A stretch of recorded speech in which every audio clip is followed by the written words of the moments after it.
Welcome, dear one. We welcome you, and we welcome any who may watch in the future moment or the internal moment of now.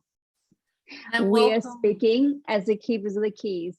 Yes, I can tell that, Vicky, you get that a smile that I know exactly who's coming through by your facial expression. So thank you for joining us today, and we're just really blessed to be all connected today on this Tuesday. Yes. So Tuesday, the 22nd of the 2nd, 2022. So we know that you're doing a meditation with Vicky and a channeling tonight. Yes. So in addition to that, is there anything that you'd like to start off with in relation to that that's separate from tonight, or we'll add more to tonight? Let us not repeat what will be said tonight, for certainly we will have both videos on YouTube where people can subsequently rehear them, so they will refer them to that video if they want to go deeper into the 22 to 22 energies. But let us say, because you are recording on this date, let us be clear for anyone who watches subsequently that today sets the energy tone for the rest of 2022. This is the day of anchoring into unity consciousness and the consciousness of love. And this is what the two will signify. And this is really important. And in this case, we are happy that we repeat this message, because the two signifies duality, and 11 is a master number, double 11. 22 is also a master number, so a master of duality. And what you have in the two, you have a connection, a relationship, a partnership between one and the other. And so in this, while you have the potentials for sacred union, and we have spoken about this, and Vicky has written in her post our message about this. Now, in sacred union, you can have sacred union within yourself, between feminine and masculine energies, between heaven and earth energies, between the human and divine selves. And so this is all coming into sacred union with yourself. And so may you also come into sacred union with another, which then creates the alchemical third and creates the consciousness of love, the unity consciousness that you are all anchoring at the moment on Gaia, in earth, now at this moment. And so this is what today anchors, and this is what the rest of the year will bring more and more of this, even as you go all the way to the solstice in December. So know that today is a momentous day and wonderful day for you to have your play date. And so we would say this would be one to upload this week, so that people can have ready access to this, given the timeliness of the 2022 to 22 energies.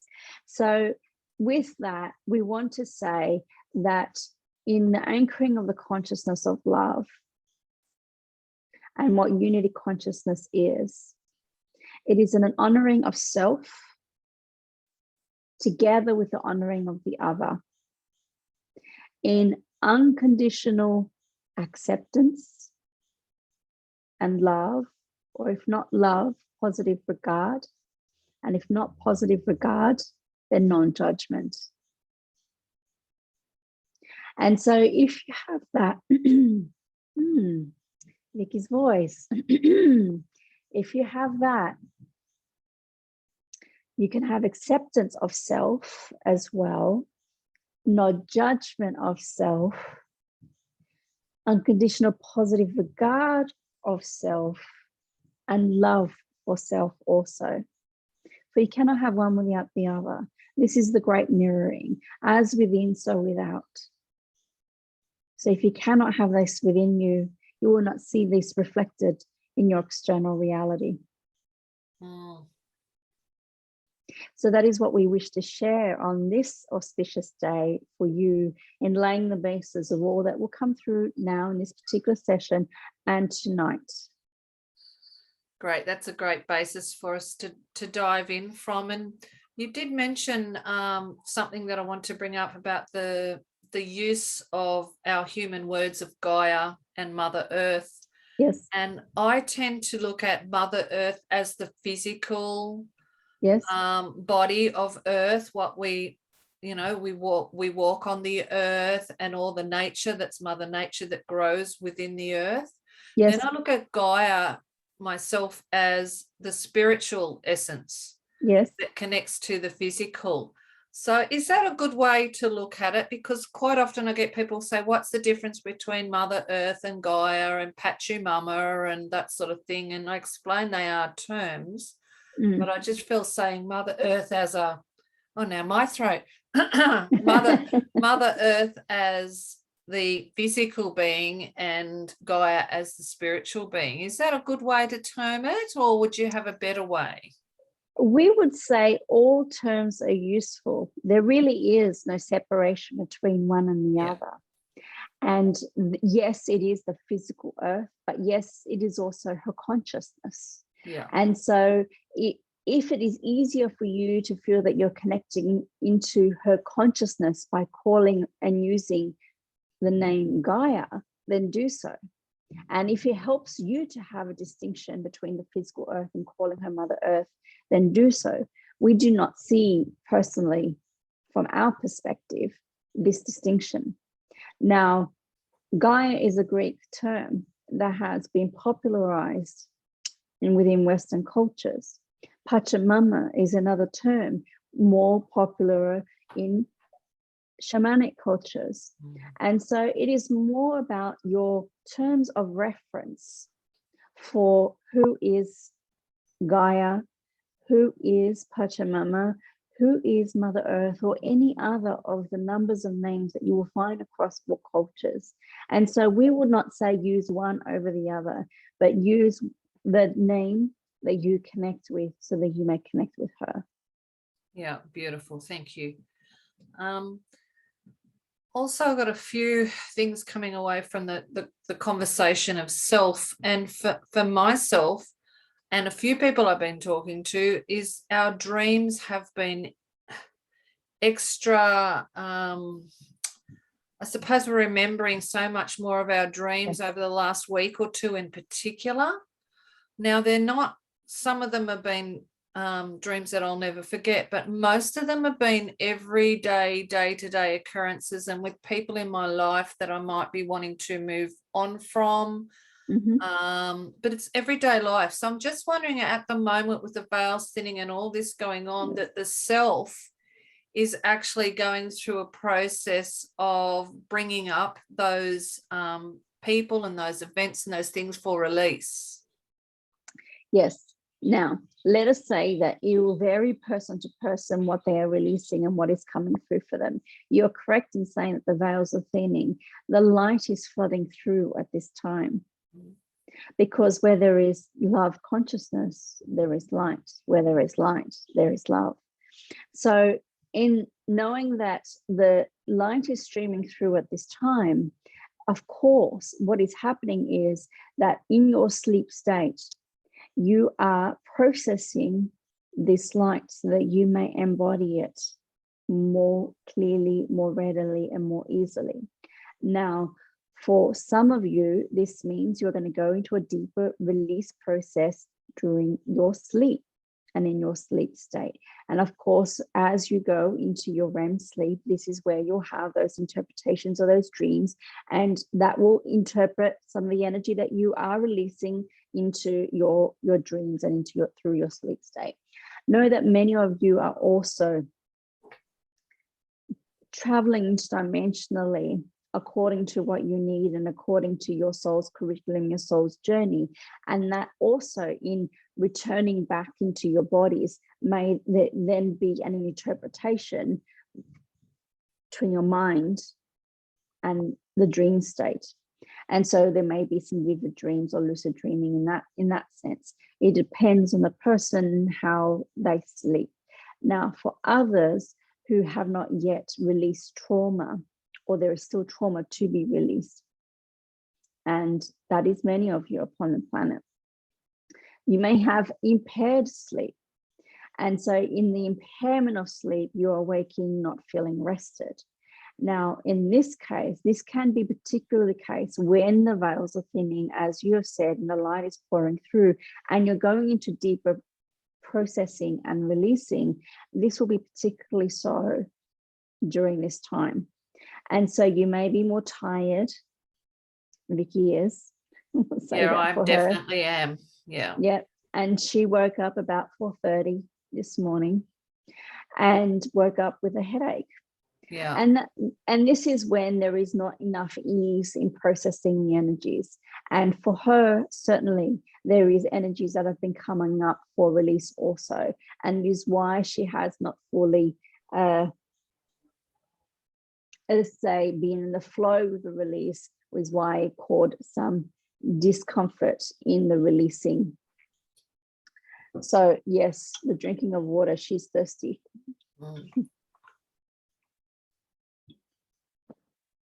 The honoring of the body for rest and allowing this time. So know that while it is an auspicious time, for some it may be a high energy time, for others it may not be. It may be a time to go within. For others, again, it may be definitely a balance or a flow between both.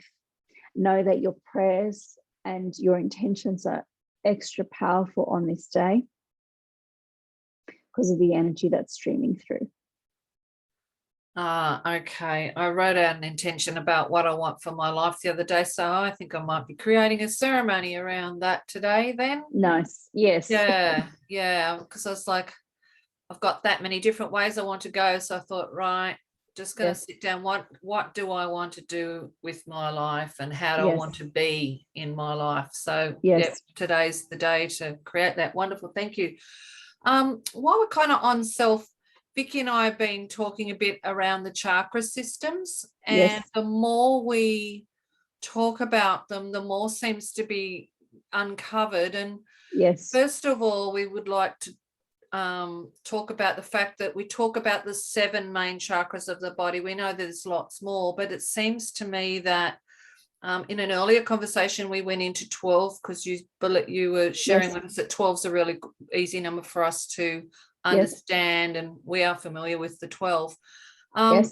Recently we've been seeing the 17, and I'm really excited to see the 17 because to me it's like the 7 within the body, then the 5 above and the 5 below, and to me that's a beautiful balanced, I love balance, balanced way of looking at it. So can you maybe start the conversation with an explanation of why now are we starting to uncover these bigger systems, say the 17, and then you've got the Kabbalah and all the different chakra systems. If you could talk to a bit about that, and then we've got a few more questions about that.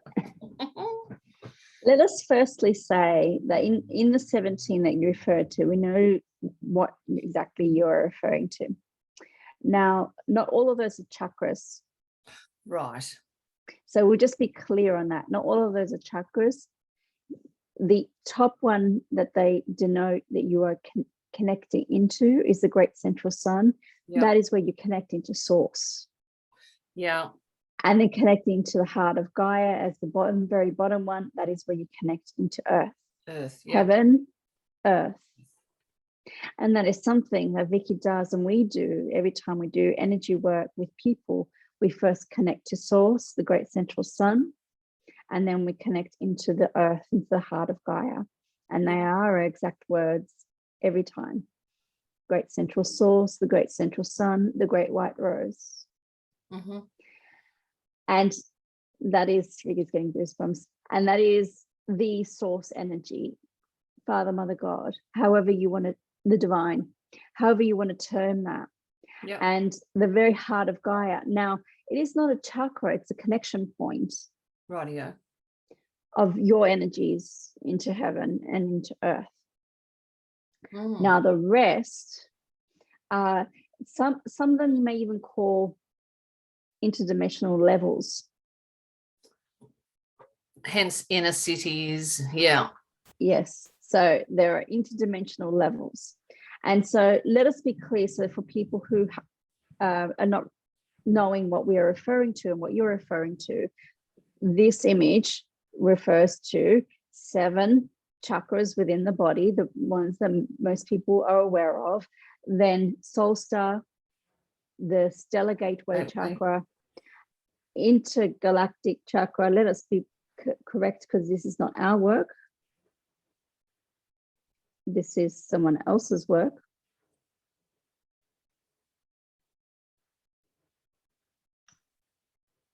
Then the Christ of consciousness, and then the great central sun. Yeah.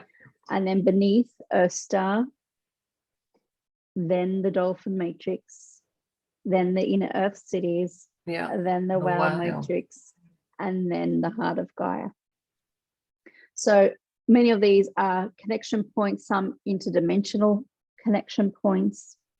And so where we stand from our perspective, when you get to your stellar gateway chakra, from there on in, you connect to your higher self. Your higher self is connected to source. So what is not depicted in that image is where the higher self fits in. The higher self is your gateway into source. Yeah. Because that is the light of source that streams through you. Now, from the higher self, you can be connected to intergalactic consciousness and to Christ consciousness. And of course, into source in the great central sun. Yeah. So let us say, because as above, so below, you have your personal energies of the Earth star. And then you have, in this terminology, the dolphin matrix. Now, we have said previously in a previous video or previous discussion that you have a deep Earth star. Deep Earth star, yeah. So it is merely a matter of language. Yeah. You will, as you mentioned, the Kabbalah or the Kabbalah, as people refer to it in Western cultures, you have different terms again. And again, in the yogic system, you'll have, again, different terms. So it's a name, a word. And so different language can change according to your reference, your context. So then you get into further connection points that are interdimensional, and then, of course, connecting into the earth. So that is that particular system. Now, when you have the 7 main chakras, and then you have something like the Kabbalah and the tree of life. The tree of life will have, of course, more than the 7. And not only will they have chakras in the front, and let us say they call them Sephirah, but let us refer them to as energy centers. Again, it's all about language. Language would differ across cultures and across context. They also have chakras or energy centers in the back. And so what is missing from many systems is that they don't have all perspectives. So there was information that was lost from an Atlantean times, and the 12 tribes of Atlantis dispersed, and some took some wisdom to one area of the earth, others took other wisdom to another area of the earth, and not all of it was integrated. So information was lost. Yeah. Now, and coming back, so here you have energy centers running down the front, and you also have energy centers down the back. And you have terms that, of course, are different across the different systems. Do not be caught up in the differences so that you do not see the similarities. And while there are similarities, there are also, that is not a word, we wanted to say complementarities, but well, it is now. It's now a word. It is clunky. So to say the systems may complement each other. There is front and back. Now, do you see it as a separate chakra? Not or wood. No. And so this is where in the tree of life, they have different names and terms, but in other systems they do not.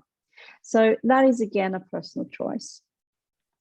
Now, their functions may still differ from front to back. Yeah. Front being the masculine energy, back being the feminine. Feminine, yeah. And then you see the tree of life from the Kabbalah, left being feminine, right being masculine. The normal depiction is the chakras down the left and the right side. Now, may we say that you can put that depiction not just left and right, but front and back. And so you have double points because you have lines of light running through front and back, left and right. And so this is where we start to weave together. For now is the time for this weaving and reintegration into the knowledge that was previously lost, for it is not lost in truth. And this is being brought together. And so there will be far more discussions around this and more sharings that we will be giving to Vicky also. Yeah. And we know, dear one, that you have perhaps not yet done the last session of Vicky's Integrating Human and Divine, but we have helped her to bring through an awakening to love activation, call it a meditation, where we bring through those lines of light. And there are 5, helping to anchor the 5 dimensions of your being into the consciousness of love. And so this is the first part that has been brought through. There will be more wisdom that will be brought through. And really, let us say, it is a reintegration of energy and information that may have been lost, but now the time is right for it to be re-recognized again. Nice. Now I'm going to have to go away and find some time to do that one as well, because yeah, I haven't found it yet, but Yes, definitely one to do this week, and yes, I'm sure it will complement what we are going to do tonight yes, as well. Yes, On our Insta Live. Yes. So now I think Vicky had a bit more deep diving into the chakras. How can we understand the truth of their purpose, and so that we can possibly, or how can we integrate them more into our day-to-day lives, so that we can or integrate them full stop, but also in our day-to-day lives, so that they're functioning beautifully and supporting us? Yes. Now, let us also say, because this connects to what we were previously saying and also connects into this question. Now, not all people will have all chakras open and activated. Yeah. And not all people will therefore have the need to be concerned about all possible chakras. You often do not think about the energy centers in your hands or your feet. No. And yet there they are. So let us say that in essence, you do not need to know anything about chakras or energy centers to ask for assistance to help open those that are ready to be opened. Okay. To help balance the ones that need to be balanced, and to help clear those that are ready to be cleared. Because if you overly focus on opening chakras, particularly one to the exclusion of the other, and some may be particularly drawn to a particular chakra, and we observe that the third eye chakra activation is one that is very popular. Yeah. And while that is all good, let us also say that to do so without balance in your body would be to your detriment. So let us say that the Netzach or the navel chakra is very connected, or can be connected, to third eye. Yeah. So if you have impairments in that energy center and you're opening third eye, you may create an imbalance within you. So when you ask in working, when connecting with the energy centers, have these intentions that it's in your best and highest good and that which you're ready for. And then all will be worked out accordingly. So whether you're focusing on one particular energy center to the exclusion of the other, or we would say it is best instead to say which needs my intention now. And not only is it about the individual energy centers, it is also about the integration. Now, integration, as you may have heard Vicky say, is the connection of two different parts. So the pathways, the energy pathways between energy centers also require attention. Yeah. For there must be flow between them. And so this is what connects the different energy centers. So the pathways are integrative. They connect to the one to the other, and you cannot have proper functioning of one without proper functioning of the whole. So in that case, you may then ask for a chakra flush. Yeah, yeah. Or to be supporting opening energy pathways, not just energy centers. Again, it is about discernment, using guidance as to what is in your best and highest good and what you are ready for. So could one of those warnings that something's not quite in our systems be because our physical body's playing up in certain organs that are connected to those chakras? Yes, yeah. So exactly, that is what we will be discerning. What is occurring for you? What is coming up for you? Your experience, your body will tell you, will show you what needs your attention. And yet often people may ignore their bodies and go to their minds or their egos that will tell them, no, this is what I want to activate, or this is what I need to open. So in that instance, yes, do that, but also be mindful of your body and ask your body what it is needing. An energy center, and we know that it's been described as a wheel of energy, but an energy center is a concentration of energy that helps to support the body, the interface between spirit and body.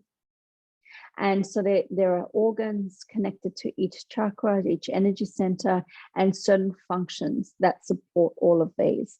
And so if you're having issues with your digestion, then have a look at Netzach or your navel. Have a look at your solar plexus. Now, these two will be particularly connected with digestion.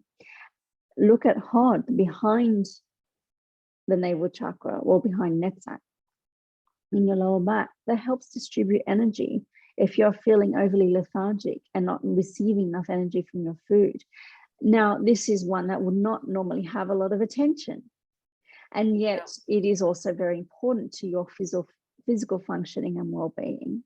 And so even if you have never been exposed to the tree of life, you can still ask within your intentions, is like, what energy centers need my attention? And even if you do not have a name for it, or even an awareness of where it is, you may ask, please send energy to the energy centers that require it. Yeah. Whether they need opening, or they need clearing, or they need balancing, and help support the energy flow between that and all other energy centers. Mate, so many things coming up there for me, because the more I do this work, the easier it is to be aware, to ask for assistance, and that I don't have to be so detailed in the asking. And as an extension of that, I now am doing more blessing of my food Yes.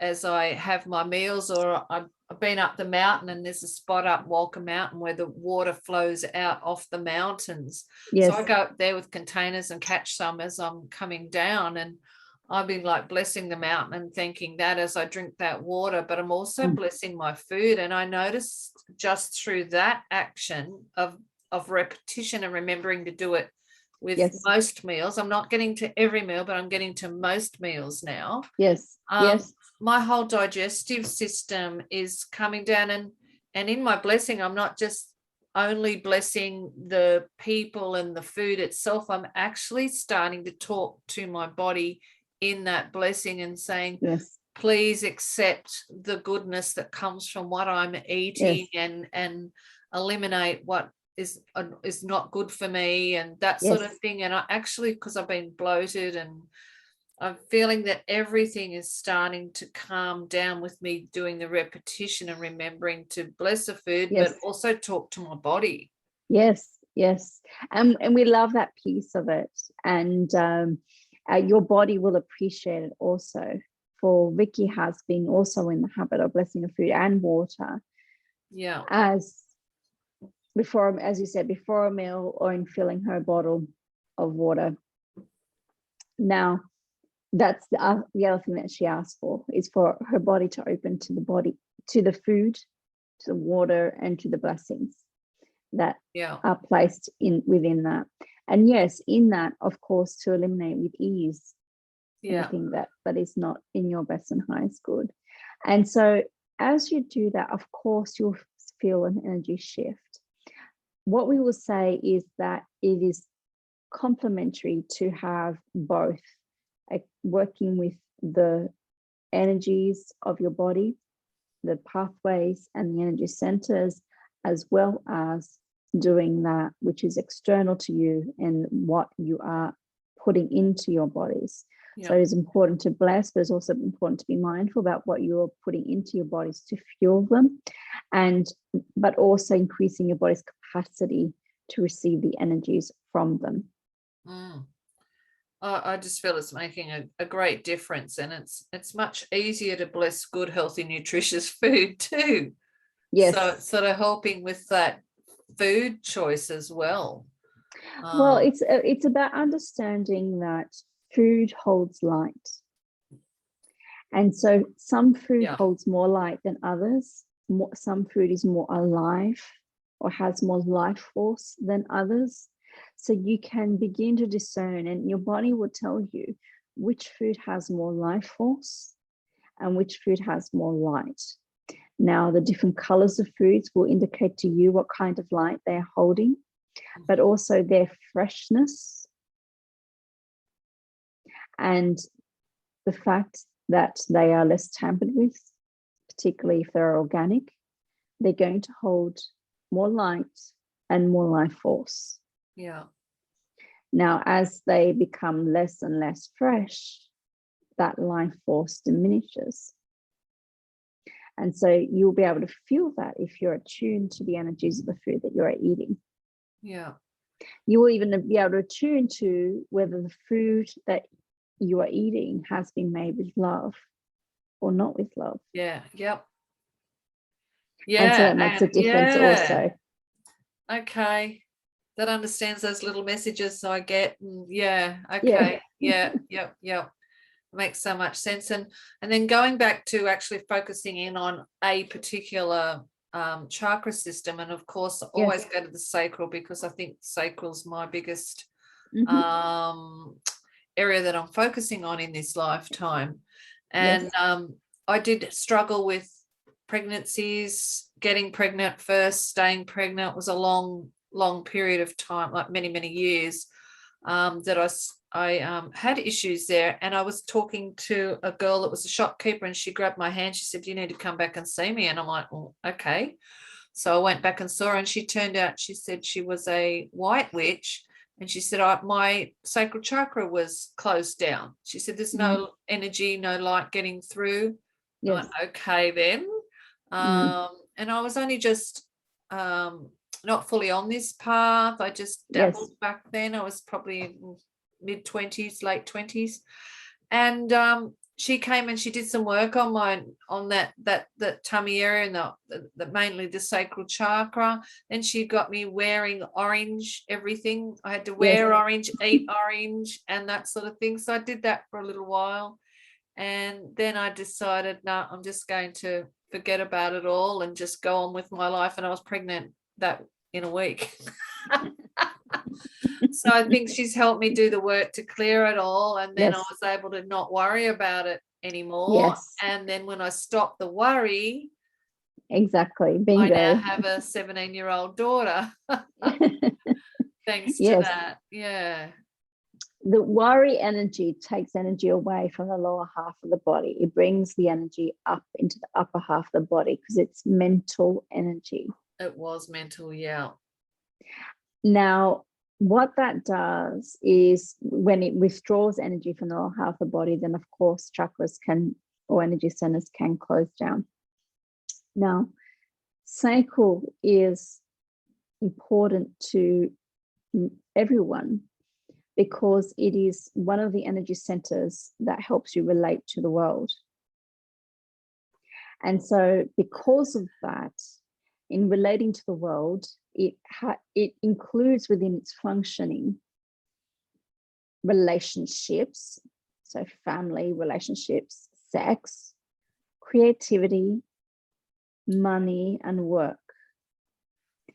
And so they are, when it comes to the material world, just about everything. It encompasses everything within that. And so if there are any, whether there are traumas or woundings or adverse experiences in any of those realms, then there's going to be a shutting down of that energy center also, or an impairment to it.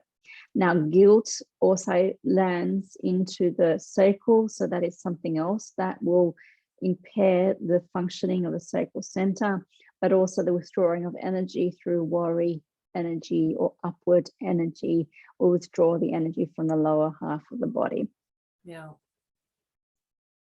I think my husband went and bought me a motorbike, and he said, just get on that bike and go do the things you love to do. And that's what I did. I got to ride it for a week. There you go. What we say is that when you withdraw your worries, as you did, you then allowed all that you had been calling in. And your body was able to sustain it from that time on. Perfect. Removal of blockages. Okay, well, I think that's pretty well got us covered for the chakra systems. I sat down and channeled what would be a great question for today, and this is what came through. So here it is. Okay. What is the kindest way to interpret our life happenings? It's a big one, but yes. We will answer, but we will also say to you to ask the same question of Ariy. For after this question, we will withdraw our energy enough. We're not withdrawing our energy, but enough so that Ariy can come through. Okay. And you may also ask them. Okay. What we will say, that kindness and compassion go hand in hand. And so with that comes non-judgment. And so if you were to not judge your experiences, you would accept them, even if they were not experiences that you liked, and certainly experiences that you do not wish to repeat. And so if you were to accept your experiences as they are, even while retaining the desire to change them or take action so that they are not repeated, we are not saying to be passive or to continue to allow the same repetition of behavior or experiences. You may say, what does this experience show to me or reveal to me? What do I need to do about it? What is mine to do? Yeah. When you are in that energy of kindness, you will be kind to yourself as well as to others. So you will not say, I have to be kind to this person, even if they have abused me, and think that is kindness, and allow yourselves to continue to be abused, because that is not kindness to you. And so you have misjudged what kindness is. That is a distortion, an illusion to say that it is kind to allow yourselves to be abused by another. So as within, so without. Begin with kindness for self. If you were to be kind to yourself, you would treat yourself the way you would treat a dear beloved friend. Yeah. A dear beloved child. And if you would not have your child or dear beloved friend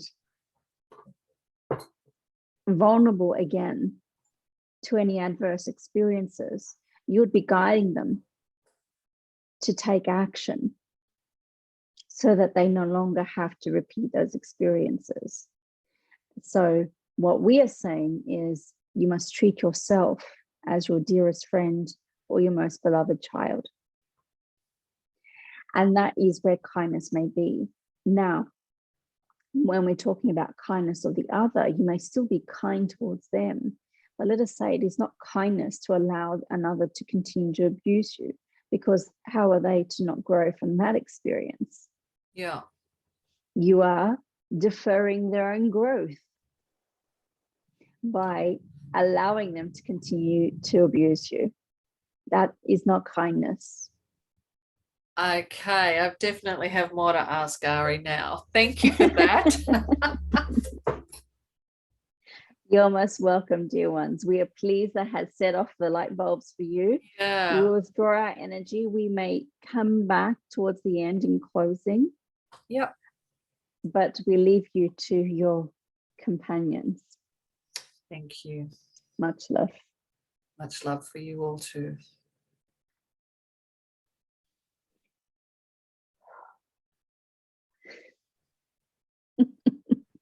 Now you know who we are. Yes, I do know who you are. I can feel the joy rising up through my body now. Of course. It is. Oh, we are so eager. It has been such a while since we've been able to flow through Vicky and be able to communicate with you in this way. So we are very keen to have this conversation with you and communicate with all who are everyone. Here. Yes. Well, I'm not sure which way to go, but one of the things Vicky said to me this week was Ariy's very keen to come through. Yes. So obviously it is for us to all have this communication. Is there a specific purpose that you wanted to come through, and something in particular you wanted to share in this moment? Purely for the joy of connection, dear one. What else? Purely for the joy of connection. And of course, there may be messages that we may transmit through Vicky, and let us say, yes, of course, there's always information, and we know that you are eager for information, but for the joy of connection, that is the purpose. That is the grand purpose. The grand purpose of connecting with you all, the grand purpose of connecting with you, dear one, and the grand purpose of being here on this day. That is all about connection. For without connection, you cannot have love. Without connection, you cannot have unity consciousness. Without connection, you cannot have your sacred union. And so here it is. Here we are on this sacred day. But let us say that all days are sacred. Beautiful. And I think sometimes we forget about the amount of joy that you get on your side of this experience in connecting with us, and it's connecting equally with as you. joyful. Yes, dear one. We've been waiting millennia, dear one, for these moments. Oh well, it's has been a long wait, and here we are now doing this right now. Yes. So I was just talking to the keepers, and one of the questions I channeled was, what is the kindest way to interpret our life happenings? And at the time when I wrote, I thought that's a pretty open question when it came through. And I thought, well, I'm writing it. That's what came through. I'm learning trust to write what comes. Good. Yes. And then I'm talking to keepers, and they've now actually triggered a memory of something that I think would be worthwhile to share with other light workers that may be watching this. Yes. In, the perfect moment of now. But I have been working with a work colleague who is a socially worker trained person. Yes. And here I am as a shaman and a life experience trained person. Yes. Yes. She was with me one time when I worked with a specific client, and I did things completely different to the way she would have chosen to do them. Yes. And it really freaked her out, and she shared that with me. She afterwards said, I was freaking out. You went against everything I've ever been taught. And I explained to her that I work with the energy, and then I picked up on what the client was really saying underneath the words that he was choosing. And we had a really good conversation around it, and she seemed to understand that. Yes. But several times since, she is constantly bringing it up to the stage where even this week, in front of a psychologist, she actually tells a psychologist that she does not feel safe around me and my shamanic ways. Now, this is 4 months later, and I was like, oh, that was pretty heavy for me to take. Yes. That she didn't feel safe, but I understand it was her terminology. Yes. And I walked away from that knowing, well, to me, she is kind of inside the box. Yes. And I'm well and truly outside the box. Well and truly. Yeah. So I'm just trying to think, like, I didn't want to send any negative things towards her. I don't know what to say to her other than it's just a language difference and a method difference. We're all trying to get to the same place to support people that we see. Can you shed some more light on that, on whether I should be having a more deeper conversation with her for her growth? That I was quite taken aback when she chose those words. She didn't feel safe around me. Yes. Let us unpack this, because this is a good situation. Now, neither one of you have been directly abusive of the other, even though there has been a dishonoring. So let us unpack that. Let us say that we agree with you about the language. It is that you are using two language systems, her from her social worker training, you from your shamanic and life experience training, but also your training across lifetimes, so through your soul journey. And so here you are having your own particular language that is very different to her language. Now, her language, it's almost like speaking two different languages, but they are different frequencies also. And so in doing so, in front of her, she did invite that experience. Yet what has happened is it has, let us not say shatter, it has disrupted her worldview. And anything that disrupts anybody's worldview can make them feel unsafe. Because anything that is unfamiliar is registered by the body as being unsafe or a potential threat of danger. Now, this is a quote attributed to Bessel van der Kolk that Vicky shared the other day, and we will share it here, that people prefer the certainty of terror to the terror of uncertainty. Now, to come to any awakening experience, it can be terrifying. And so here is her experience. And not only was this going against her particular ethics as it was taught to her, but also disrupting her worldview. So it feels both unfamiliar and strange and therefore unsafe. So that is her language, but that is also her experience. Now, it is up to her to embrace the growth that is inherent in the experience. It is not up to you to show her.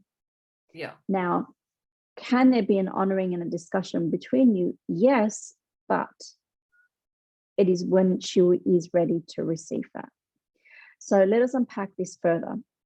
When there is a unity consciousness, when there's a consciousness of love between two people, there is an honoring of both, as well as a connection between both.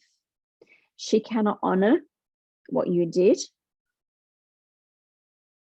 And for you, it is about honoring her feelings of danger or unsafety.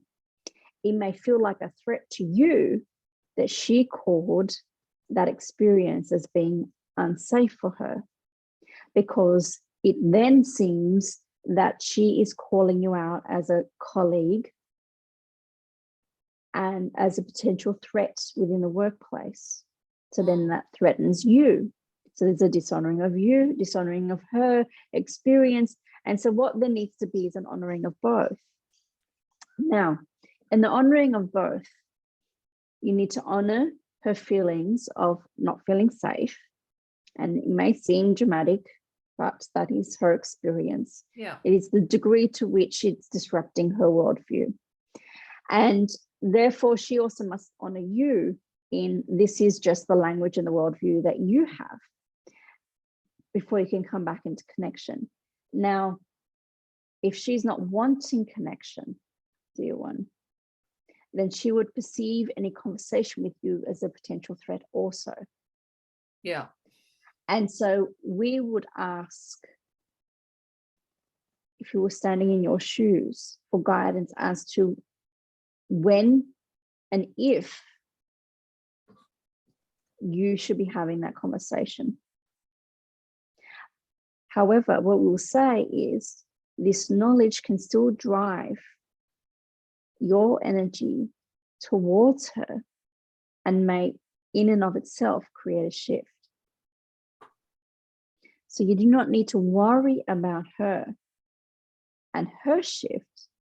All you need to do is be concerned about the shift within you in understanding kindness and compassion, someone who feels so disrupted in their worldview that they do not feel safe.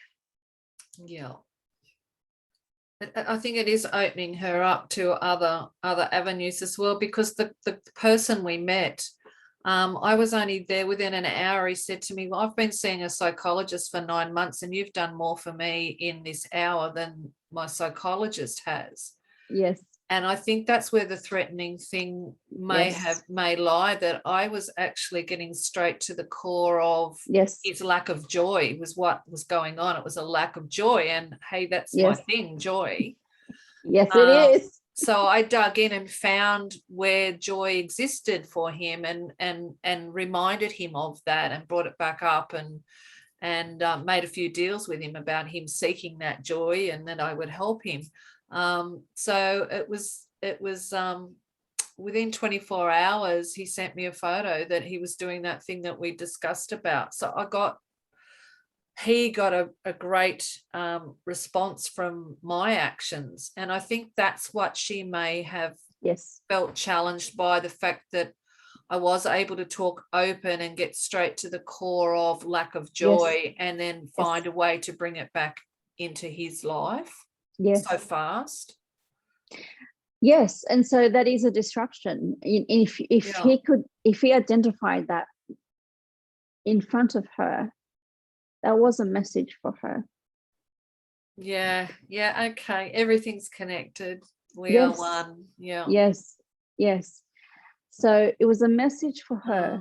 There is more to the world than what you can study in books. And with certain protocols. Let us say that protocols can be beneficial and necessary, because then you can go the other end and there be no protocols, no ethical guidelines, and then it is a free-for-all. And we would say, consumer beware. Yeah. Now, not everyone can exercise discernment, for they will see and place their power in another when they perceive that they can do something that they cannot do. yet. And so therefore do not exercise that discernment in saying, this is not for me, and therefore can be exposed to people taking advantage of that vulnerability, and abusing that power. So that is also something that can happen in the spiritual field. It can happen everywhere, but in a field that does not have parameters and does not have guidelines, that can be more rife than another. So again, it is about the integration of both. You can have both. And so while it was a message for her, she would say she was not ready to receive that, but her soul was calling that through. Otherwise, she would not have been paired with you on that day, D1. Yeah. It's opened my mind to a lot more of how we are all entangled. Yes, we are. Yeah. And we say that even for us on the other side. Yes. Yeah, we're all in this together. Yes, we are. Yes, we are. Okay, here's one a little bit more personal I'll start with for myself, but I think it will be great for the wider audience as well. But I have been doing channeled writing, and I've also started having this, it was when Vicky and I did our live Instagram, that while during the meditation, my head started going as like a pendulum, is the only way I can explain it. And I feel that's just the entry point for you and whoever is coming through. I'm always putting Archangel Michael, as he is my protector, in place as my gatekeeper. Yes. But it came through with this person called Commander Ashtar. Yes. Now, I had vaguely heard the name before, and I'm thinking, oh, who are you? And so I went away and looked him up in my faithful deck of cards by Kyle Gray, and Commander Ashtar, and I had the name Divine Inspiration in there. And I'm like, okay, there's another like connection to where the business name came from. He keeps coming up in every set of cards I do. I did start doing channeling and ask, is he part of the RE7? Yes. Or is he someone that stepped in with the RE7? Yes. So it was like, I feel I've had confirmation after confirmation. He just keeps coming up. Yes. I turned on a video, YouTube, and up come a story about Commander Ashtar. And I'm like, oh, there you are again. So my question is, I think because of the multiple amounts of confirmations that I can feel safe that it truly is that energy wanting to communicate with me.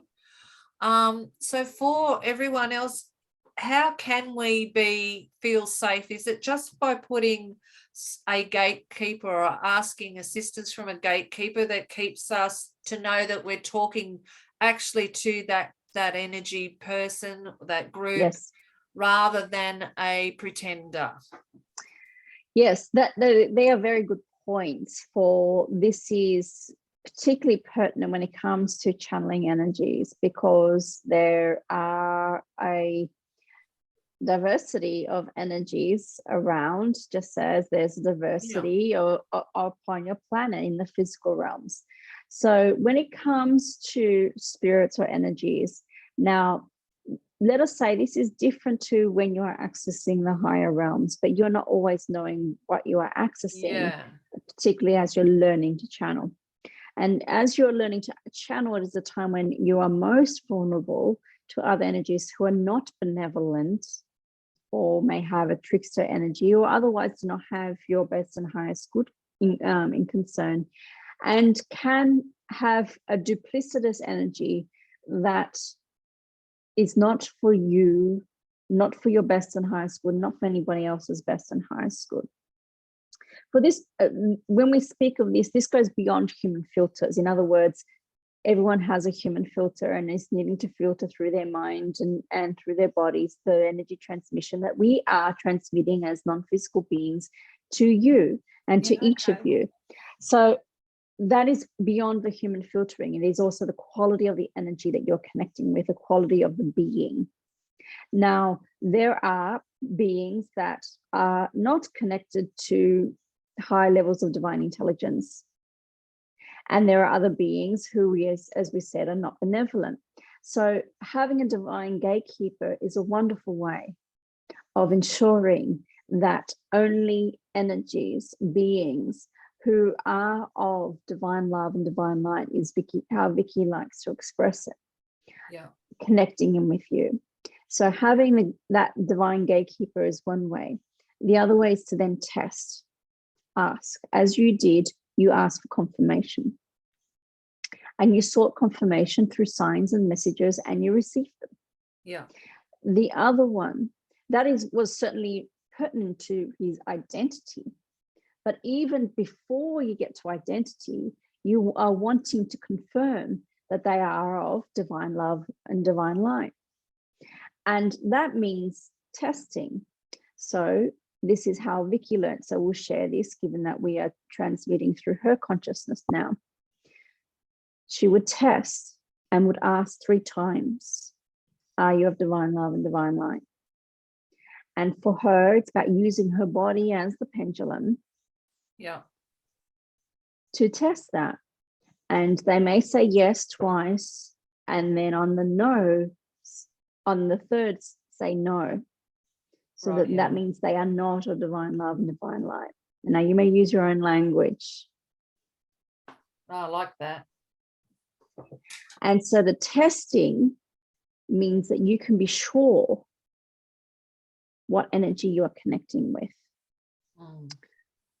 If you get 3 yeses, then you can be fairly confident that the energy that you're connecting with is of divine love and divine light. And then you may seek further confirmation as to identity through signs and messages, but also asking. And so in that case, you may not wish to, until you are able to trust that being, you may ask instead your divine gatekeeper, Archangel Michael in this instance, who is this energy?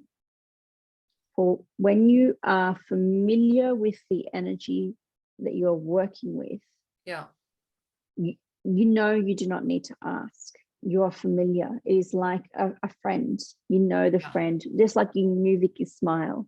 Yeah. You know your friend. And so you don't need to ask, you just knew.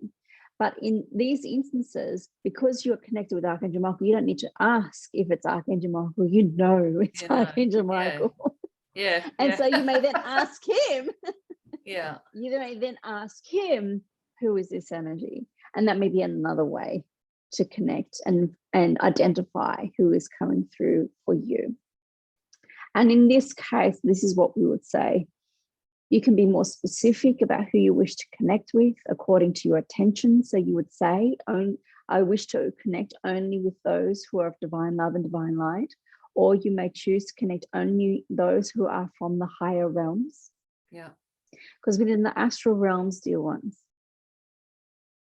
there are beings of that great variety that we spoke of. Yeah. In the higher realms, there is only love.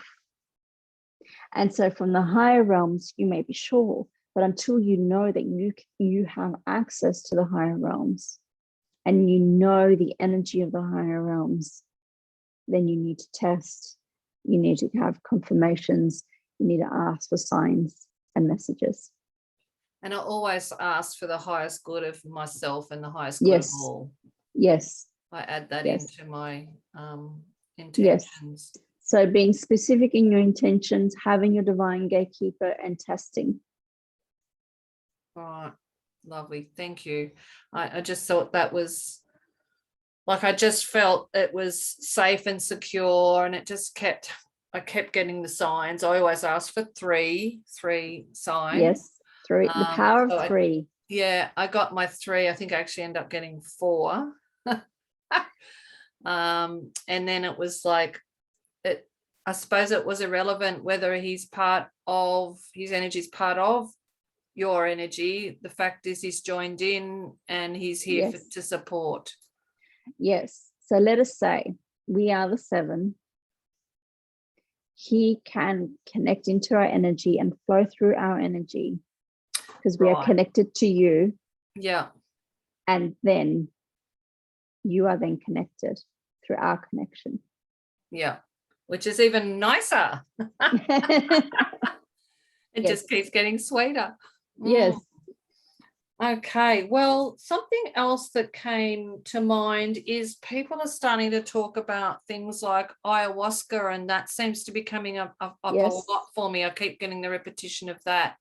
Mm. So there's a few other plant medicines, frog medicine, Yes. there's the different ones out there. Yes. I kind of feel that we're almost getting to a place with the thinning of the veils where we don't need those types of assistance to get into those places. Yes. Would that be right? And also for those that are still wanting to partake, because I'm really interested in finding out more about ayahuasca too, but I don't know if I need it anymore. For the experience, like, is it still safe for people to choose those sorts of pathways? That is a good question. Now, we honor the medicine men and women, the true shamans, yeah, who are using plant medicines for the benefit of people in their best and highest good. Let us say, with the popularization of these plant medicines, not all who are administering these medicines are doing so in integrity. Yeah, it's become a bit of a gimmick for some. Yes. And a tourist industry, yes, and a whole industry unto itself. So we would not say it's in everyone's best and highest good to do so. So let us lay that basis. For not only does the medicine need to be taken with integrity and by integrity with the practitioner who is administering the plant medicine, they have to be of a particular lineage and have particular training to be able to do this. Now, what also needs to occur is a safeguarding of that person's energy, the one person who's receiving the plant medicine or ayahuasca, for what it does. Without care taken, it opens your body up for takeover and other energies who are ready to swoop in and see an opening to enter. Now, this is the greatest concern that we have in seeing plant medicine. It is there to be medicine, to be treated and honored as sacred, powerful when used in the right way, and yet potentially dangerous when not used and honored in the right way. So for you, we would say you don't need it. It is up to you. This is your free will choice if you were to choose to take in a ceremony. Now, what we would say is, given your other question, and we're going to be serious on this one, but we'll return to our joy, do not worry, dear one, that those who have difficulties in shifting trauma out of their bodies, plant medicines may be for them. Yeah. Yet they are also the most vulnerable for attack. Yes. So that is why it is even more important that the practitioner and the setting be safe. And we mean physically, emotionally, mentally, and spiritually. Yeah.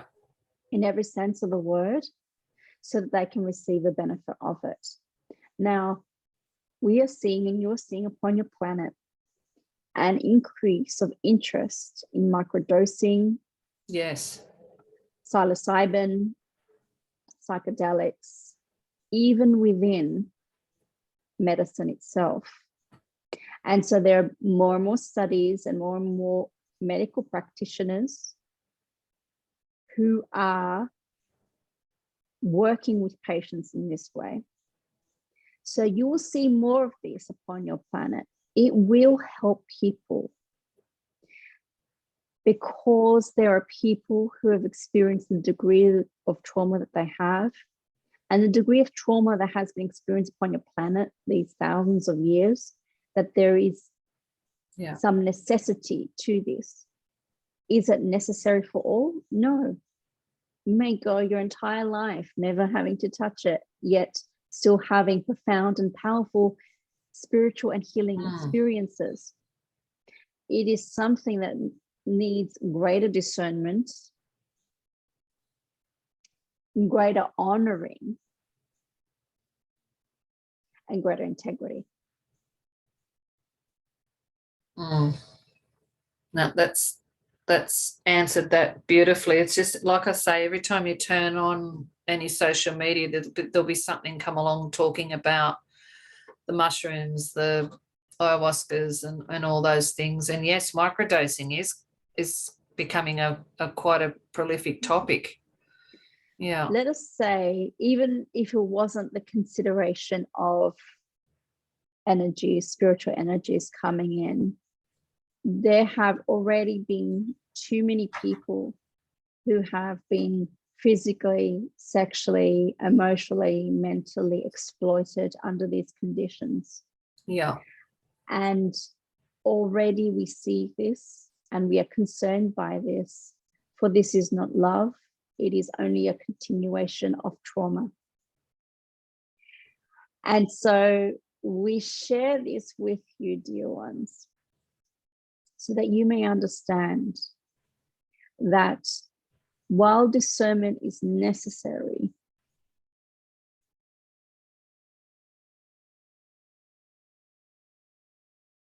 there is a greater call for your planet and humanity upon the planet to relax the motive of money when it comes to helping others. So only those who are best qualified to doing so may do so. And know that your medicine may be Mother Nature. Your medicine may be a crystal. Yeah.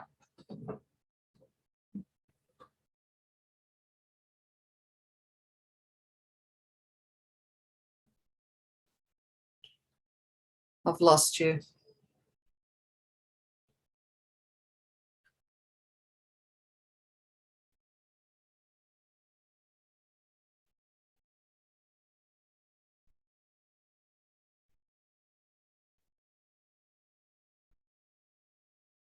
I think our internet's dropped out.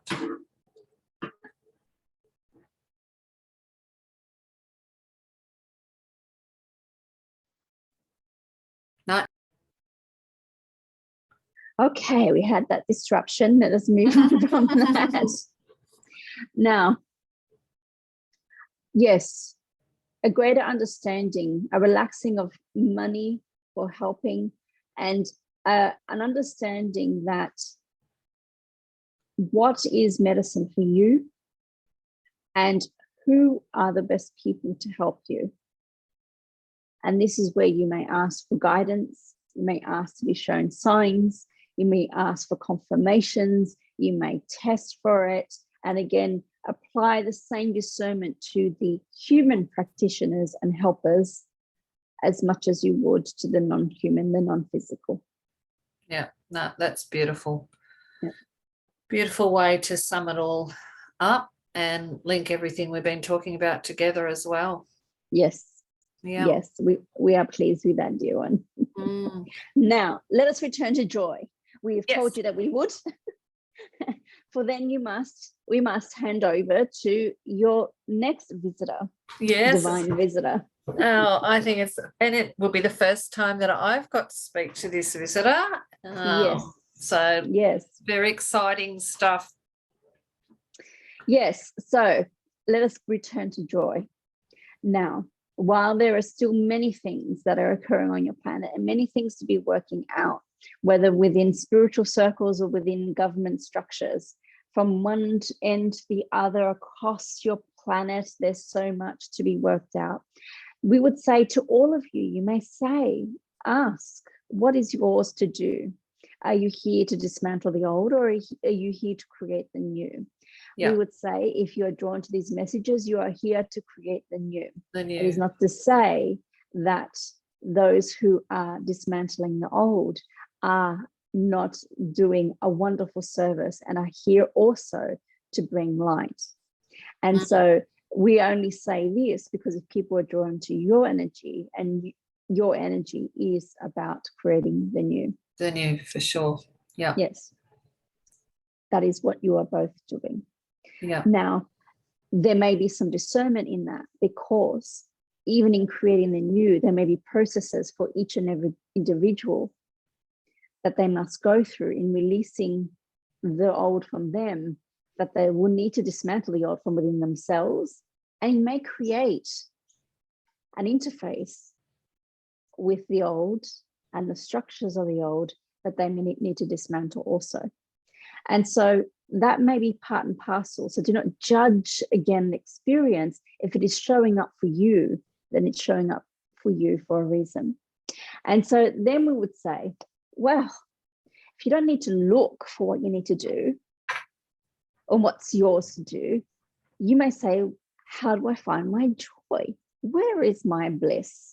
How can I bring more joy into this world? For when you are joyful, dear ones, things flow for you. Messages come, the path lights up, and then the road is clear. Now, let us also say that joy is not accessible to everyone from where they are. Yeah, most definitely. Yeah. And so we honor that, even while we honor our purpose, your purpose, in bringing joy upon this planet, remembering joy. So that is your purpose. That is our purpose. So we honor that. We celebrate that, even as we honor others who are not yet ready for that joy. And let us say again, when you are, though, in the vibrational vicinity, there are many things that you may do to bring yourself back to joy, even if you're not feeling joyful in the moment. And this is where you may need to scaffold your way to joy. Yeah.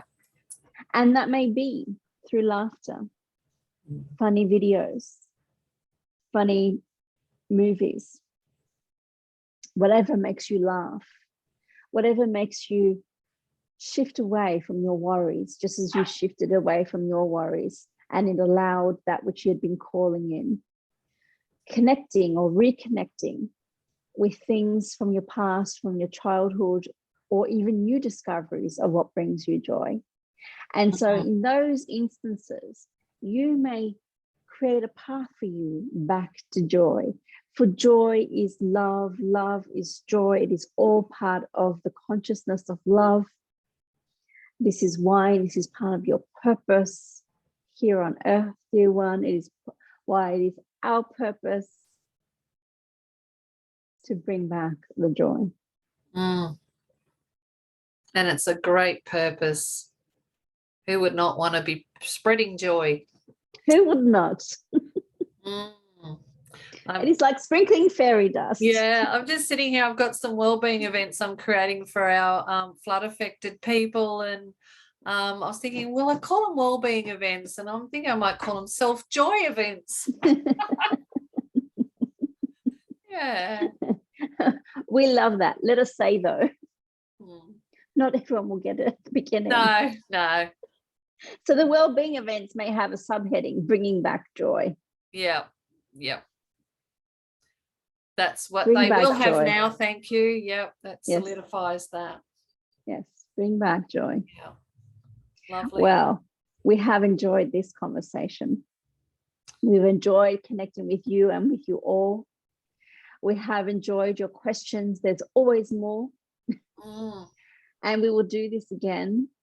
And let us say, from our hearts to yours, we send you much joy. And from my heart to yours. Thank you so much.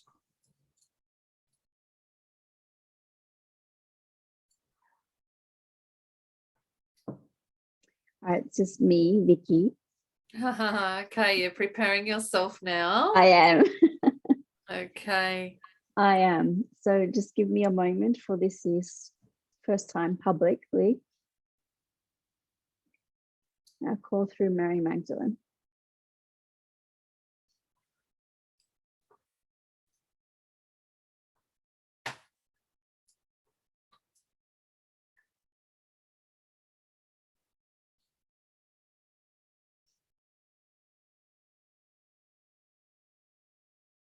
Mm.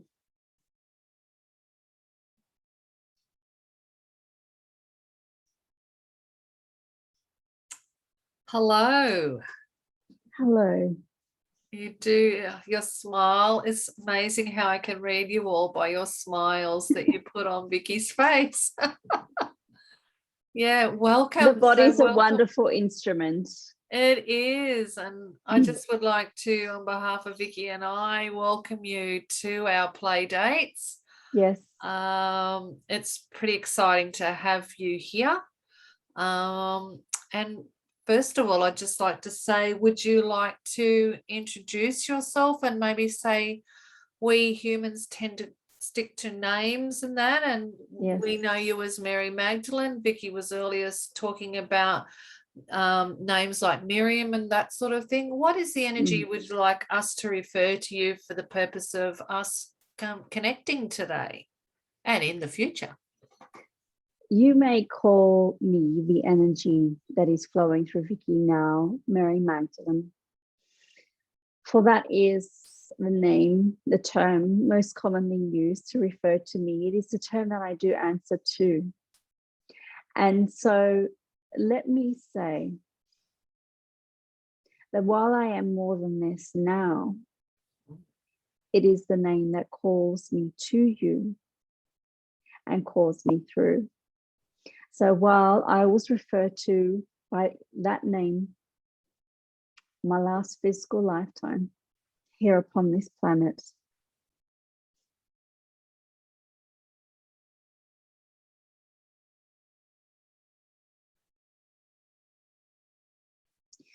there is much love and tears flowing through Vicky and connecting to that lifetime. Much love for her also, and to you too, dear one, and to all who are here. Now, what we will say from our perspective, from the non-physical perspective, is that a name or term is only that which you connect with so that you may connect with us. It's a connection point.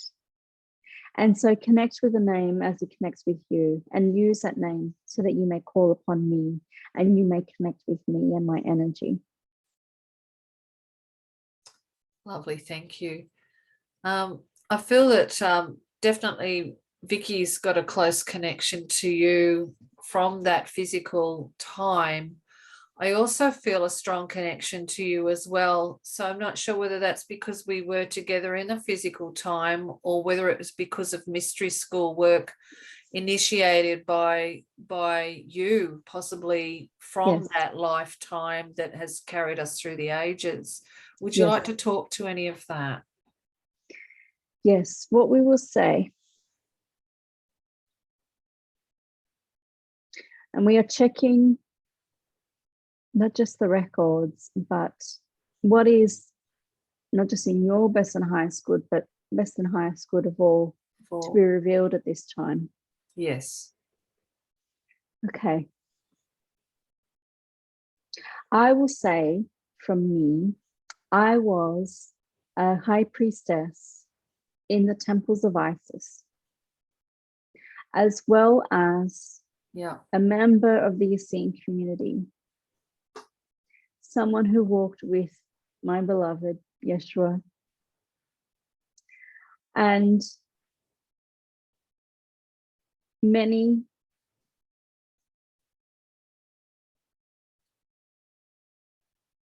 walked with me afterwards, not in the way of Yeshua's public ministry, but through subsequent communities, gnosis,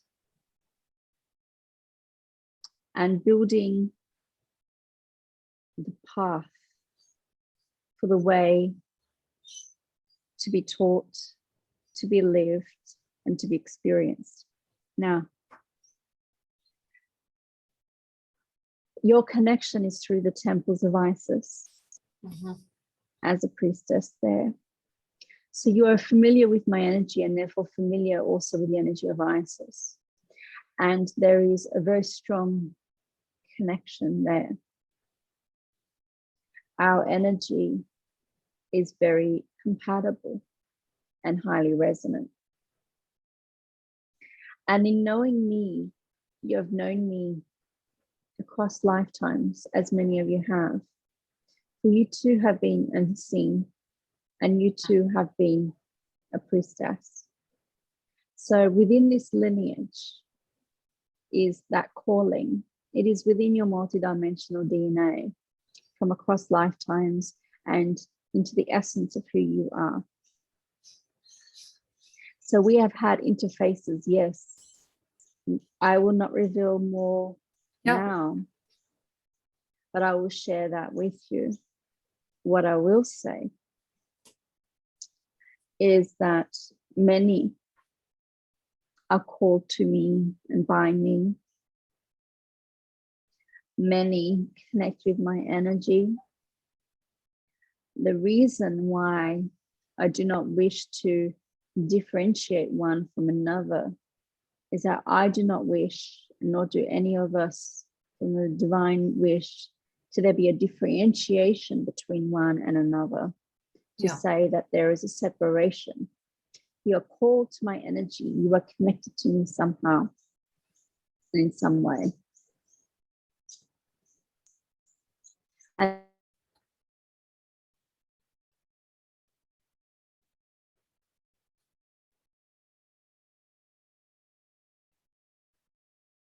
Connection's gone again.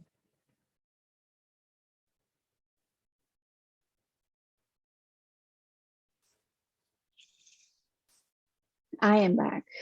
Wonderful. Now, as I was saying, if you're connected with me and my energies, or you're called to me, you've connected with me, interface with me at some point in time. And not just in the lifetime where you know me as Mary Magdalene, but other lifetimes too. And not just on this planet, but beyond. Yeah.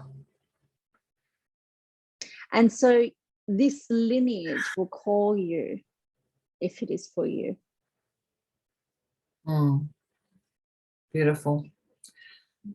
So as a further extension of that, is there a particular purpose why you've chosen today, the 22nd of the 2nd, 22, or this opportunity to come through and talk to us? It is an opportunity. Mm. Let us say, yes, there is the energy of the day through its numbering. But let me also say is that when there is a collective focusing on any given day, at any given time, on any particular point of focus, there is a greater power and momentum in that energy. And so the opportunity, therefore, is rife and right.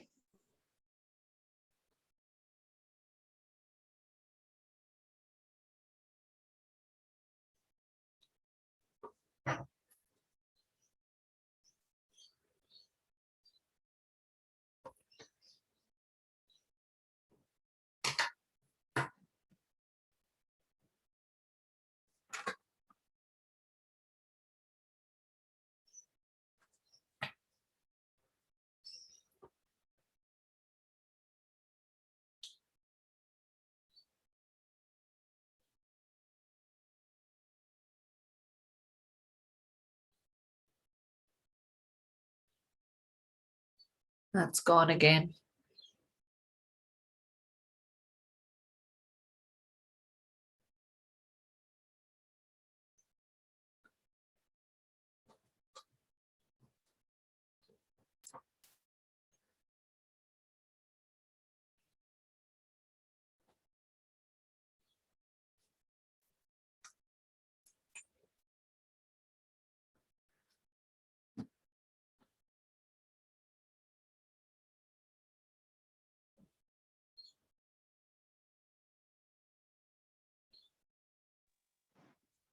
Okay, we're back. And I am back. Oh, wonderful. So we were talking about the opportunity is ripe. The opportunity is right. And so what I was saying, because there has been an association with the number 22 with my name. And let me say, from my perspective, it is an association. Yeah, okay. It is not my number, but an association with me. And so that calls me, just as you may call me with my name. Okay. There are other numbers connected with me. And yet, again, if you connect with numbers, they may be yours to divine. But otherwise, you may call my name. And again, why make it more complicated than that? So let me say it is the opportunity. But I will also say, now upon your planet is a culmination of work that was put in place. Yeah.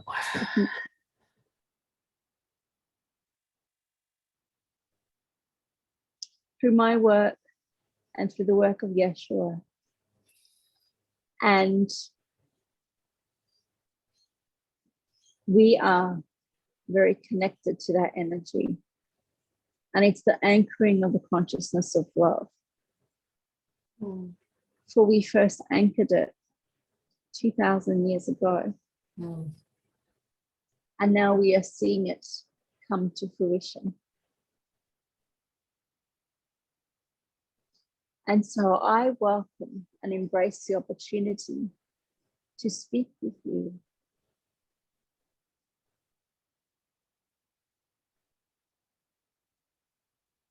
For Yeshua's had his time. And now is the time to honor the feminine once more.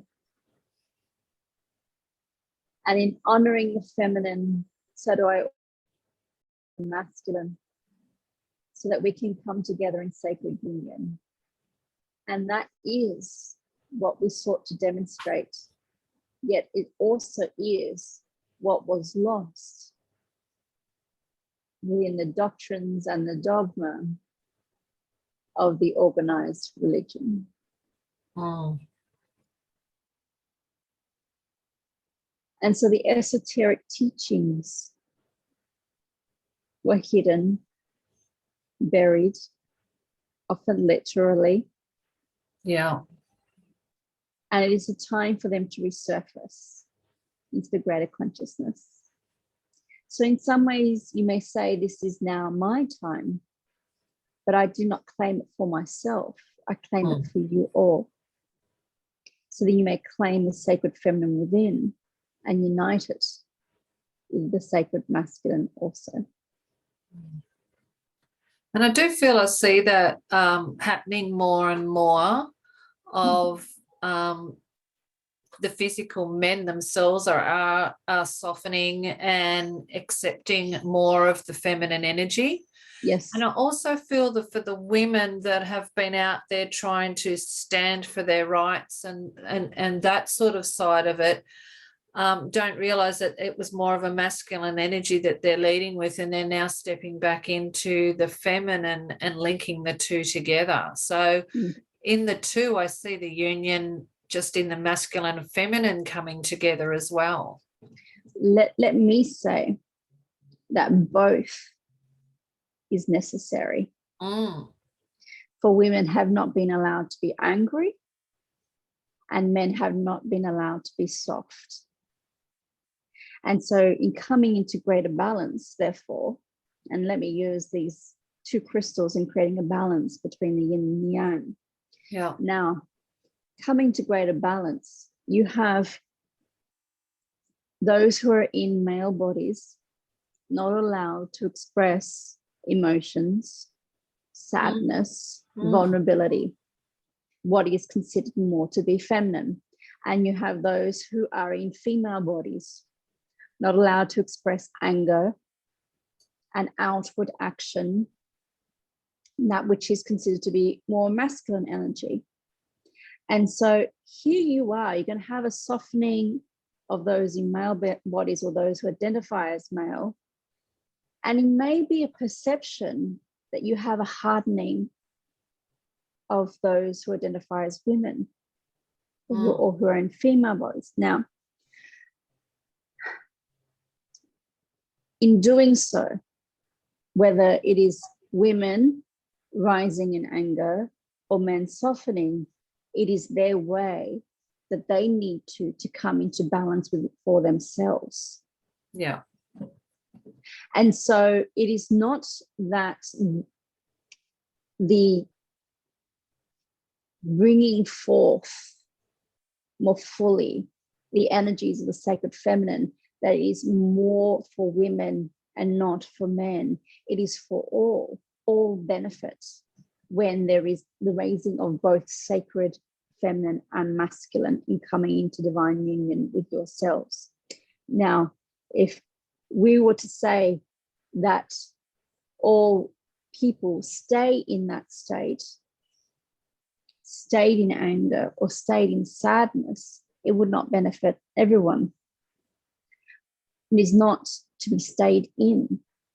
However, anger may be necessary to propel into action, to right the wrongs of the past. And there are those who have that as their sacred mission. Honor them, for they're doing holy work. Now, there may also be those who are dismantling the old within themselves. Yeah. So dismantling the barriers to their vulnerability and to the emotions. And so honor them also. You may have those who identify as women or as men, or those who are non-binary and do not identify with either. They will still have feminine and masculine energies within them, but it's a way of being and doing in the world. It is not anything to do with gender. And so in that, there must come a balance between the expression of those energies. A feminine energy being that which is inward, and a masculine energy that which is outward. And so if you're looking at that, then you may only see, therefore, a balance of inward energy with the flow of outward energy, outward projection, doing, action, anger. Inward energy connecting to emotions, to internal reflections, to rest and reflection. We then see a dance between both. Yeah. And where there is dance, there is flow. It's a bit like the ocean. Yes. The tidal flow of the ocean, and then it can be angry or it can be calm, and then but it's a constant ebb and flow. The ebb and the flow, wonderful. Yeah. The breathing in, the breathing out, the contraction and the expansion. This is the rhythm of life. Mm. And therefore, for you all to come into ebb and flow with the rhythms of life, it is necessary to come through ebb and flow with the rhythms of your energies. And that is where you come to integration. That is when you come to balance within yourself and center. And it is where you may unite within you through the temple of your hearts. That which is feminine and masculine, that which is heaven and earth, and that which is human and divine. And that is where your mastery lies. Mastering the balance. Yes. Oh, beautiful. Yes. Okay. Happy is the person who can unite all of these energies. Yeah. And look at everything that comes along, experience it, and then learn from it and apply a different pathway if it hasn't worked for you, or keep going on the one that's working for you if it's bringing joy. Yes. let me say on that,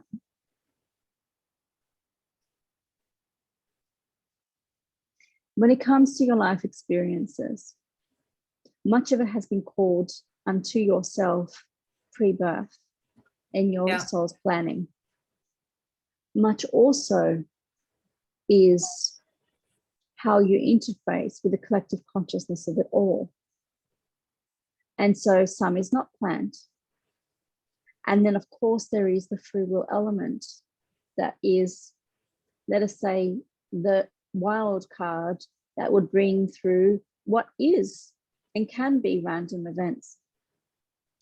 Now, it is not to say that there isn't something for you in that, but it's not that you needed to have that expression, that experience, that interface. Now, what, from my perspective and from our perspective, we see in the overall, we would say, attention and focus upon the law of attraction at this time upon your planet, is that there has been a moving away from collective responsibility and an overemphasis on individual responsibility. And so this is, we would say, a product of your culture. In the Essene culture, there was very much an emphasis on the collective as a whole. We were responsible for each other, even as we were responsible for ourselves. And this is, unity consciousness. We honored each other and ourselves, even as we honored the community as a whole and how it functioned as a whole. And so there is and will be a great understanding and emphasis upon the collective responsibility that you all have for each other. And this is, again, the balance point that you will need to interface about what is yours and how you need to be responsible for self, and how also you need to interface with community, with a collective, and how you may contribute your accountability, your responsibility to the all. Now, in some cases, it may mean that you need to withdraw your attention from the collective so that you can be responsible for self, so that ultimately the energy you contribute to the all is in balance. It may also mean that you need to focus your attention on the collective so that you may share what it is that is for you to do and be responsible for, so that you can contribute to a world that is a better place after you have left it. Yeah. So that is what I would say, and we would say, is a shift that is not yet here in moving within the spiritual field. Let me say, those who are calling in a greater understanding of who they really are, and to understand that it is not just about the self, or the self, you must begin with the self. It is also about the collective. I was just thinking then, a question to ask you would be, how do we access more of those past life skill sets that we all carry? But I think you've kind of, for me, I'm starting to get the answer out is when we go out into community and when we go out and live our lives, that skill set is shown to us in the way we interact. Yes. And more of that reveals itself the more we dive in. The more and more you journey through life and live life, the more you are called to either develop skills that are necessary for your calling, or are activated into skills and gifts you already have and have already harnessed and embraced and expressed in previous lifetimes. You may do this consciously, or you may do it simply through the living of life and observing where you are called to and where you are drawn upon. Yeah. And it's also like finding that delineation because of the word selfish. Yes. That we're actually, it's healthy to look after self and do our Yes. self-care. Yes. And that when we fill our own cup up and do our self-care, we're able to then share more of us. Yes. In community. And what I will say, for this is important now upon your planet, that what has been given to females to do is to be the caregivers and therefore the ones responsible for the collective and for the all. And so you have seen females across the millennia responsible for families and for children and for being caregivers for the elderly and for all who are vulnerable and unwell. Then you are seeing those who are male going out into the world to be productive, to work, and to be the providers. Now, it is not to say that this is a bad paradigm if that is what you agree to and this is what you wish to embody and express in this lifetime. What I am seeing and observing from my non-physical perspective is that where it is a division, not just of labor, but of accountability and responsibility, where you have one group of people responsible for the all and then another not responsible, then you create a division. For in a true partnership, you can be in a true partnership where one is a provider and one is the caregiver, when there is an agreement that that is your roles. But when you have a division within a group of people where one group of people takes responsibility more than their share and another group of people take less responsibility and then only focus on self, so that you then create which you call is selfish. Now, what we observe from a non-physical perspective is people who are not responsible or not accepting responsibility and accountability for themselves and their actions and the effects upon others, to create balance, because this is a universal law. They will seek people who accept too much responsibility for others and for themselves. And this can create a dynamic that while there is balance overall, there's imbalance in the relationship. Imbalance overall, but imbalance in this person's too much responsibility. Balance overall, but imbalance in this person's not accepting a responsibility. So this creates entitlement, and this creates vulnerability to abuse. And you have seen this and observed this in the millennia throughout your lives here upon the planet. And this is something that is still not yet redressed or balanced. And so in coming back to a collective responsibility, one not more entitled than the other, each entitled to care for self. So as you said, can fill their cup enough to be able to care for the other. There is a balance in that, where you have your role, you have your role, I have my role, and we each contribute to the whole. Yeah. There is a synchrony and a symbiosis in that. That is what you are coming towards and returning to through unity consciousness and the consciousness of love. And let me say, for there is a misunderstanding of unity consciousness. It is not sameness.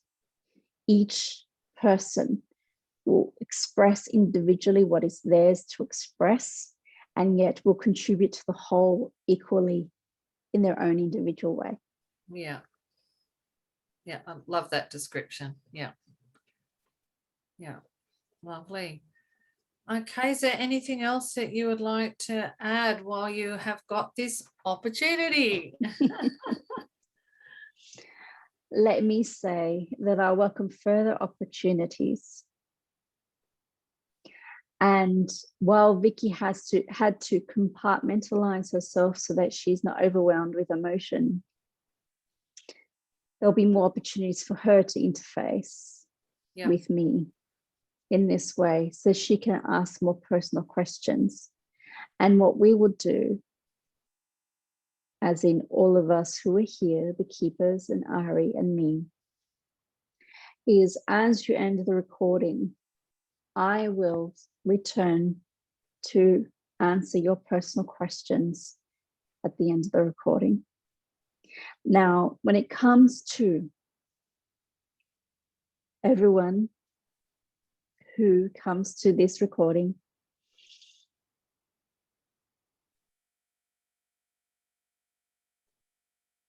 if you wish to connect with my energy, connect. You may call my name and I'll be there. You may go within and you will find me, residing in the temple of your heart is where I will be.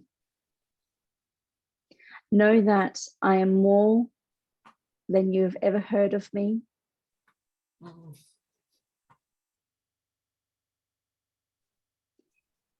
More even than the human life I had as Mary Magdalene. And while I continue to evolve, just as you are evolving, dear ones, I am deeply concerned, in other words, involved in all that is occurring here. For you may know in your lifetimes that when you have worked on something to bring it to fruition, the deep satisfaction that this has. And so it is hard, and Vicky has goosebumps, to understand something that you have been working towards for millennia, the satisfaction it can have for me and for us who worked as we work together as a team, unified in purpose to bring this about.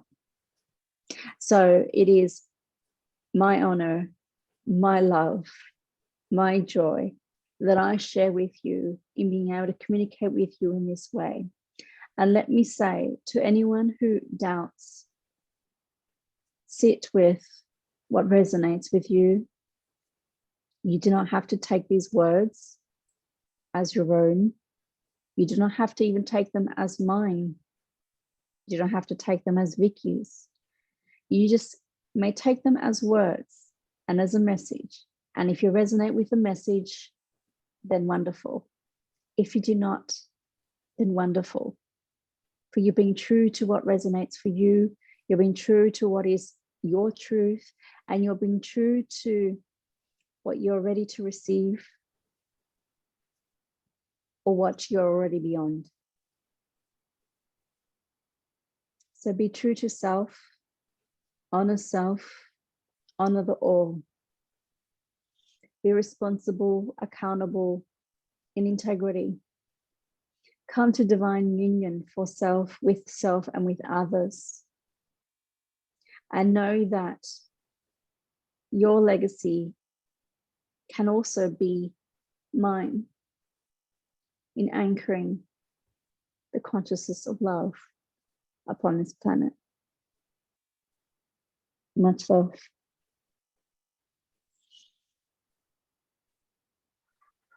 And so much love for you.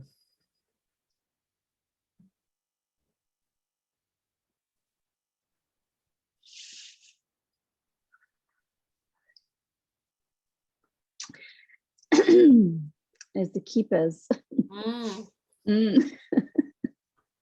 Welcome back, even though you didn't really leave, but welcome back. Yes, we did not leave. No, you're right. It has been a wonderful conversation. It always is. I enjoy them immensely, and I never know which way it's going to go, and that's the fun of it, I think. And let us say that in bringing through the energy of Mary Magdalene, Vicky is sharing something which is in her divine blueprint to share. And so she is then fulfilling her divine covenant in being able to support people to connect with the divine. And there are many aspects of us. Yes, it just infinite. Yes. We thank you so much, and especially I would like to personally thank Vicky as well. Like, it's not an easy path to take the path we've taken, but each step is so joyful when we do move through each level and each physical thing that we go through. And yeah, it's just, let us say the degree to the difficulties is the degree to the rewards. And the joy that comes. There are many rewards, and yet the challenges were great. And you are right, it's not for everyone.